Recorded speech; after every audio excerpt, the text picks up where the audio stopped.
semua, selamat datang kembali di Ensiklopedia Dokter. Kali ini kita akan bahas tentang berat badan bayi seret, padahal ASI nih. Padahal ASI bayinya ini lama ya naiknya? Di kurva pertumbuhan kok lambat ya?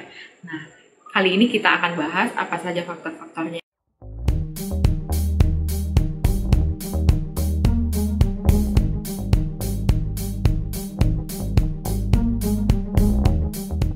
Pada dasarnya permintaan ASI itu sesuai dengan pelanggan. Jadi memang dia kekhususan tersendiri, unik.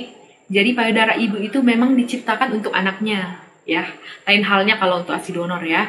Itu kan karena memang ada masalah khusus. Nah, kalau pada bayi sehat, dia itu semakin dia sering menyusu, maka ASI itu akan dikeluarkan semakin banyak. Keluar itu memang bayi harus tetap disusukan. Itu selalu saya edukasi ke pasien saya di puskesmas. Jadi prinsipnya seringlah menyusui anak, dan kalau memang anaknya lagi nggak bisa disusuin, lagi kenyang, makanya perlu memperhatikan tanda lapar dan kenyang bayi juga. Jadi dia responsive feeding, semaunya bayi ya. Kalau dia kenyang itu diperah ya, ditampung. Karena memang walaupun sepertinya payudara itu kosong, pasti ada aja tersisa. Ya minimal 25%. Selain itu yang perlu diperhatikan juga, pastikan anak menyusui durasinya cukup. Minimal itu 20 menit ya, supaya memang seimbang ya. Karena kan seperti yang kita ketahui, kandungan ASI yang banyak lemak itu dikeluarkan belakangan. Itu yang penting untuk menambah berat badan bayi. Pastikan juga ibunya itu memang terpenuhi secara psikis dan fisiologisnya. Makan makanan yang bergizi, boleh tambah multivitamin. Ada banyak yang bisa bikin ASI melimpah. Dan juga jangan stres, karena stres ini sedikit banyaknya sangat berpengaruh ya. Karena hormon stres itu sendiri menghambat pengeluaran dan pembentukan ASI. Jadi kita nggak boleh sepele karena masalah stres. Ibu hamil dan ibu menyusui itu sama aja, harus dibuat happy, bahagia. Nah, yang perlu diperhatikan dari faktor anak ialah menyusuinya sudah baik atau belum. Karena memang kalau posisi dan perlekatannya kurang tepat, itu bisa berpengaruh juga. Bayinya jadi ngerasa ini nggak pas nih posisinya, atau banyakan minum udara atau makan udara, bayinya malah kembung. Ya, jadi posisi dan perlekatan itu penting supaya memang anak itu mau bertahan lama menyusu. Durasi dan frekuensinya juga sesuai. Jadi durasinya tadi minimal 20 menit. Dan kalau frekuensi ini memang lebih variable ya, karena semaunya bayi. Kita harus perhatikan tanda bayi itu lapar. Nah, kalau dia bayinya prematur, biasanya menyusunya nggak kuat lama-lama. Makanya memang harus lebih sering, tapi sedikit-sedikit biasanya.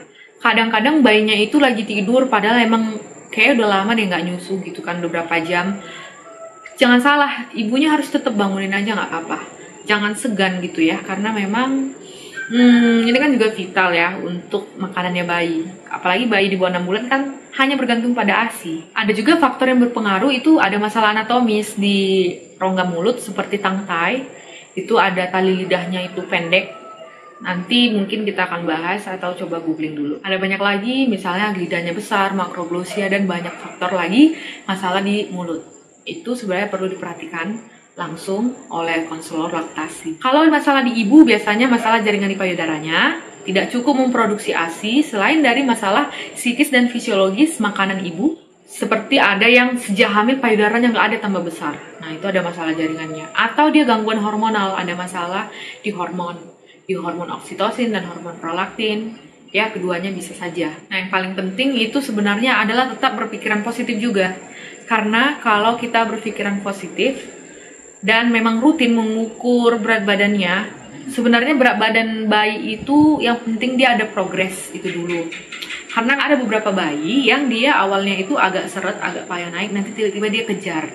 Asal kita memang makan makanan yang bergizi, psikis kita baik, maka bayi kita itu pasti dapat impact-nya. Ya, mungkin itu dulu yang bisa saya jelaskan. Kalau ada yang mau sharing tentang bagaimana kegiatan menyusuinya, boleh tinggalkan di kolom komentar. Dan berkunjung juga ke channel kesehatan saya, Grace Roselini. Saya senang berbagi info kesehatan umum di sana. Thank you for watching. See you on the next videos. Bye-bye.